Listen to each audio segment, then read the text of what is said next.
Bonsoir, bonsoir. Bienvenue dans cette nouvelle vidéo. Ici Marius, comme d'habitude, ça change pas. Aujourd'hui, on se retrouve pour un nouveau petit concept. Vous le savez sûrement pas parce que vous me connaissez pas, mais je suis une grosse daube en cuisine. Et aujourd'hui, j'ai un ami ici présent. Bienvenue. Merci. Mathéo. Yo les gars. Qui fait des études de cuisine et qui est un putain de bon cuisinier. Et il va donc m'apprendre à faire des boulet sauce liégeoise, sauce lapin. sauce lapin pour Sauce lapin. les vrais belges. Ah, du coup on est belge, donc forcément on a choisi un bon plat typiquement belge. Et ben voilà, on va d'abord commencer par la sauce et les boulettes, c'est ça? Les boulets puis la sauce. Ah, excuse-moi. Du coup ben Générique pour le training.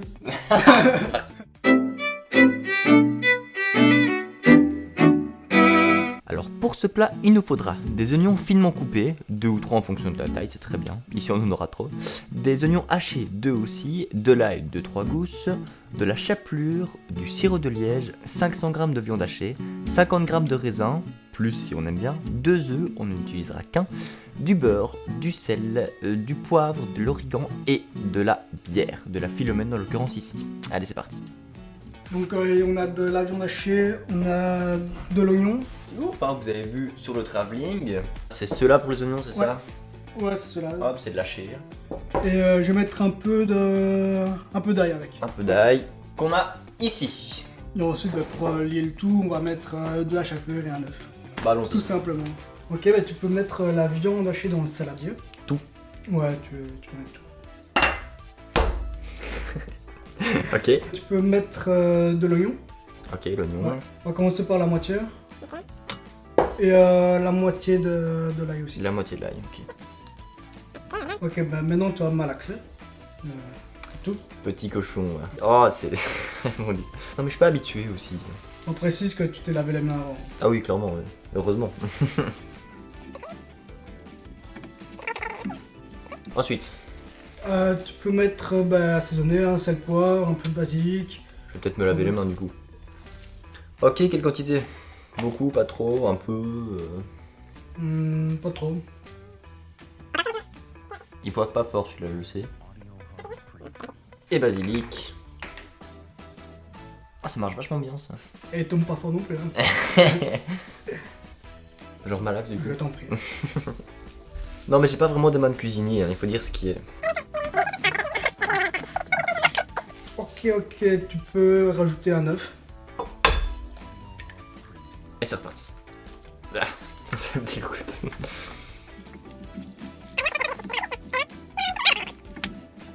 Et ensuite tu peux rajouter la chapelure. Un peu. Ok, plus ou moins à l'œil, parce que j'en ai aucune idée de ce que c'est, j'ai jamais utilisé ça. Je suis un putain de beau gosse.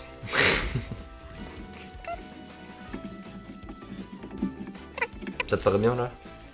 Je rajoute un Ouais. peu d'oignon, je rajoute un peu d'ail, je sais pas. Je sais pas ce que Tu t'en prends penses. un peu d'oignon. Un peu d'oignon. On va de bon là. Ok. J'imagine que maintenant il faut passer au préparage de boulettes. Préparation des boulettes. Ouais. Il faut faire les boulettes, c'est ça? Pour les boulets, ouais. Les boulets, ouais, ça si on veut. J'ai pas les termes exacts. Je Faut fais que tu plus ou- comptes plus ou moins 2 boulettes par personne. On va pas faire des trop grandes. Je sais pas si avec ça on y arrivera à en faire 8. Ça va comme ça ou un peu plus grand? Ouais, non, nickel. Hein.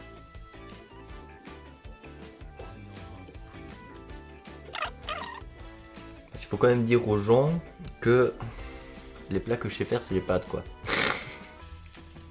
C'est déjà bien. Ouais, enfin bon. Comme tout étudiant. Oui, bah oui. Sauf que je suis pas étudiant, mais ça. Ok. Voilà. Ok. Quoi, les boulettes c'est déjà fait, c'est fini, c'est tout? Ouais. Genre, Bah après, il faudra les cuire, etc. Quoi. ouais,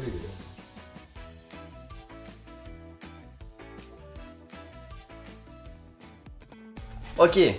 Bon, combien sur 10? Franchement, je mettrais un bon 8.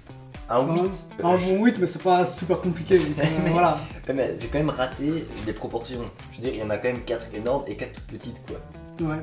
Du coup, je te laisse expliquer ce qu'on va faire ensuite. Ensuite, je pense qu'on va cuire la boulette. Comme ça, après, on fera la sauce et directement, on pourra mettre les boulettes dans la sauce et laisser mijoter.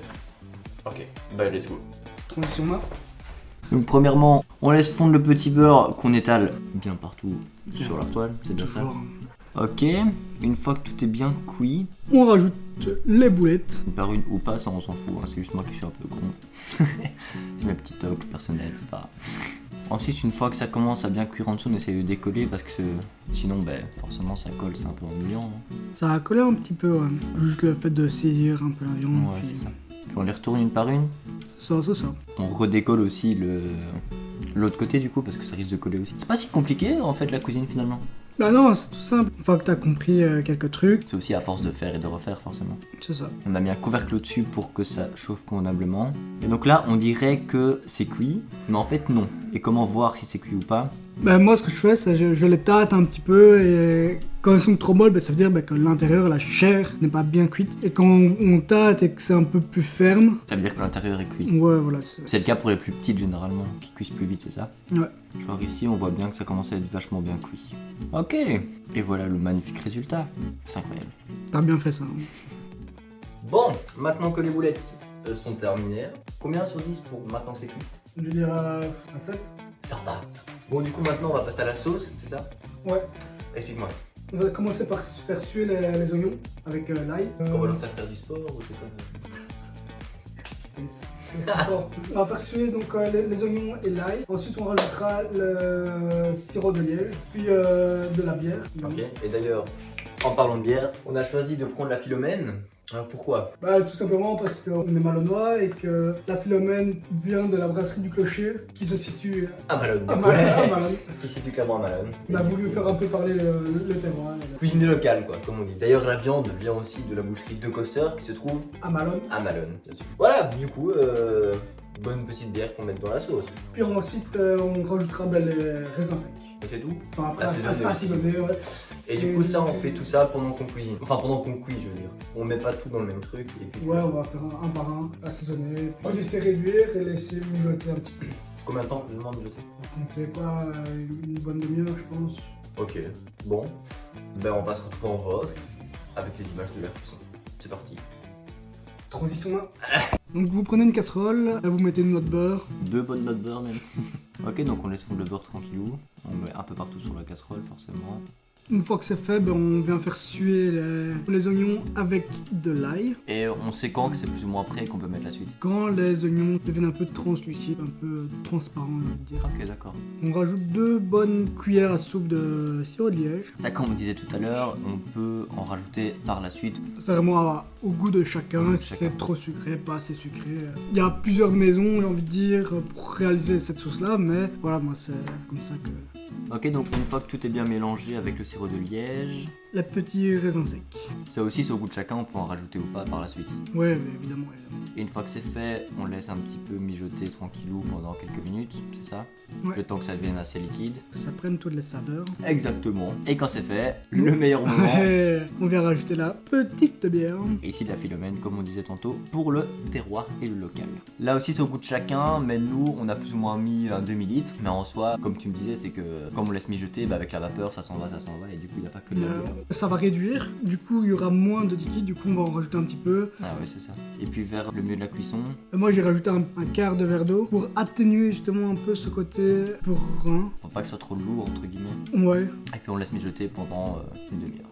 Et puis à la fin, forcément, comme toutes les sauces, Bien assaisonné, salé, bien poivré. assaisonnées. Ça c'est au goût de chacun aussi. Ouais, voilà, vous mettez ce que vous voulez. Il vaut mieux pas trop mettre au début pour que par la suite rajouter.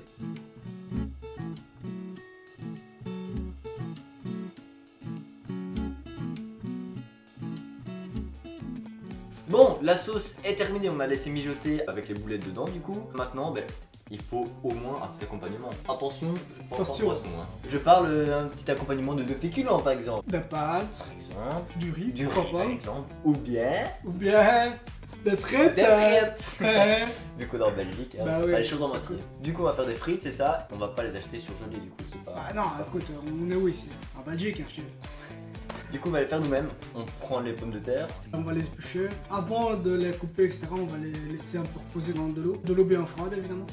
Et puis, de ce que je me rappelle de ce que tu m'as dit, on les essuie un peu avec un essuie. Faut les essuyer cuisine ou pour quoi. enlever un peu l'amidon.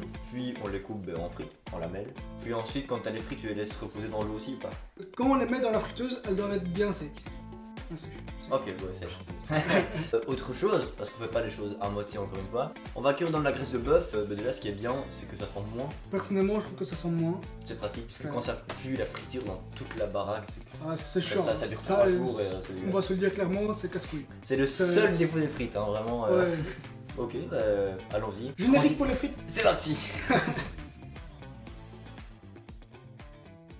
Ok, donc pour les frites, on pèle les patates tranquillou. Ouais, tranquillou. Hein. On a le temps, on a le temps. Bah oui, de toute façon, on n'est pas pressé. Quand les patates sont pelées, on les met dans l'eau et puis on vient les ressortir. On les ressort, faut bien les éponger. Puis quand elles sont plongées, on les coupe en petites lamelles, c'est ça. Voilà. Avec un geste, monsieur, incroyable.